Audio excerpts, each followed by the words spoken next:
একজন যুবক সাবালক হয়েছে।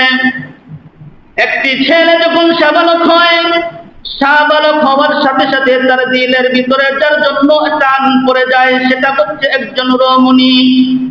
সুন্দরী যুবতী একটি রমণীর টান, ভালোবাসা তার বৃদ্ধি হয়ে যায়। হযরত আদম আলাইহিস সালাতু ওয়াস সালামকে আল্লাহ তাআলা যখন জান্নাতের ভিতরে তাকে বানায়া জান্নাত দিয়ে দিলেন, জান্নাতের মধ্যে রাখলেন। চ্যানেলটি সাবস্ক্রাইব করে আমাদের সঙ্গেই থাকুন। জান্নাতের ভিতরে বাবা আদম যখন একা একা নিজেকে সামলাতে পারছেন না, নিজের কাছে কষ্ট মনে হচ্ছে, ভালো লাগতেছে না, আল্লাহ পাক তার জন্য বাম পাশের হাড় দিয়া হযরত হাওয়া আলাইহিস সালাতু ওয়াস সালামকে বানায়া হযরত আদম আলাইহিস সালাতু ওয়াস সালামের সামনে আল্লাহ তাআলা উপস্থাপন করলেন। কারণ মানুষ কোনোদিন সে একা একা চলতে পারে না, তার জন্য সঙ্গিনী দরকার।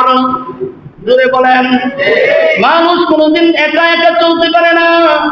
মানুষ যখন সে কোনো যুবক হয়ে যায়, যখন তার বিবাহের জন্য তার বয়স হয়ে যায়, তখনই সে প্রথমে আকর্ষণ চায়, আমাকে বিবাহ করায়া দাও, আমার বিবাহের দরকার, ঠিক না ঠিক? আমার বিবাহের দরকার, আমাকে তোমরা বিবাহ করায়া দাও। কারণ এই রমণী যুবতী মানুষের জন্য আকর্ষণ করা হয়েছে, আকর্ষণ করেছেন, তিনার নাম কি? আর যারা আওয়াজ করে বলেন, তিনার নাম কি? আকর্ষণ করে দিয়েছেন তো তিনি মহান আল্লাহ রব্বুল আলামিন। এজন্য আল্লাহ তাআলা বলছেন, আমি মানুষের মনের বাসনা, কামনা, খায়সাতকে আমি আল্লাহ তাআলা এইটাকে রূপচর্চায় বাড়ায়া দিলাম, এটাকে আকর্ষণীয় করে দিলাম। এজন্য মানুষ দেখবেন, একটা নারী যখন তার সামনে আসে, একটা পুরুষ সাথে সাথে আকর্ষণীয় হয়ে যায়। একটা পুরুষের ভিতরে একটা প্রেম, একটা ভালোবাসা, একটা খায়সাত জন্ম নেয়। কারণ এটা সৃষ্টিগতভাবে আল্লাহ রাব্বুল আলামিন দিয়েছেন।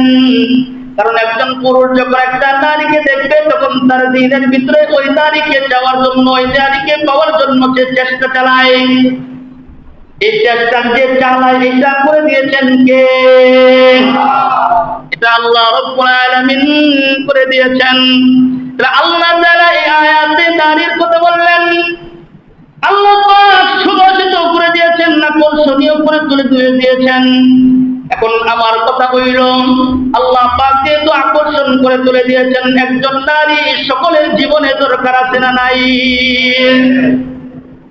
আমার এই মজলিসের মধ্যে যারা বিবাহ করেন না, একটু হাত তোলেন। বিবাহ করেন না এমন লোক আছেন? আলহামদুলিল্লাহ, সবাই বিবাহ করেছেন, মাত্র কয়েকজন বিবাহ করে নাই। তবে আমি আপনাদেরকে বলি, আপনাদের মনের চাহিদা কি বিবাহ করা আছে না নাই? জোরে বলেন। যারা একটা বিয়া করেন না, সে তো আরেকটা আকর্ষণ বদলায়, একটা ভালো লাগে না আরেকটা করতে চাই, ঠিক না? বলেন, জোরে বলেন। একটা ভালো লাগে না আরেকটা করতে চাই, আকর্ষণ তো বাড়ায় দিচ্ছেন আল্লাহ। এজন্য সে এই আকর্ষণ করতে যায়। এজন্য আল্লাহ পাক নারীকে আপনি আমার জন্য সঙ্গিনী বানায় দিচ্ছেন। এখন আপনি আপনার সঙ্গিনী কিভাবে খুঁজে বের করবেন? আপনি আপনার সঙ্গিনীকে কিভাবে রাখবেন? আপনি আপনার সঙ্গিনীকে কিভাবে উপস্থাপন করবেন? কিভাবে ঘরের মধ্যে রাখবেন? এইটার হক দ্বারা দাবিদার হচ্ছেন আপনি, ঠিক না বেঠিক? আপনি হচ্ছেন তার কর্তা, আপনি তার অভিভাবক, আপনি তার গার্ডিয়ান।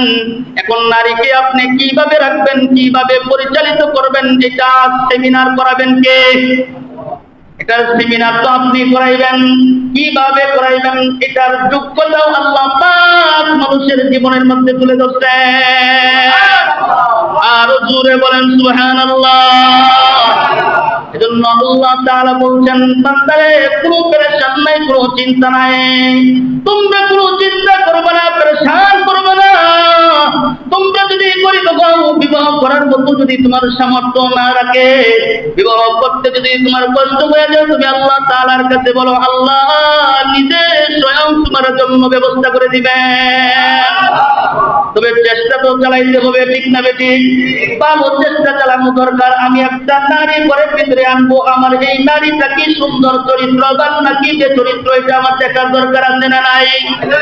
আমরা এখন নারী তালাশ করি, বিবাহের জন্য পাত্রী তালাশ নারী টিকটক করে এমন নারীকে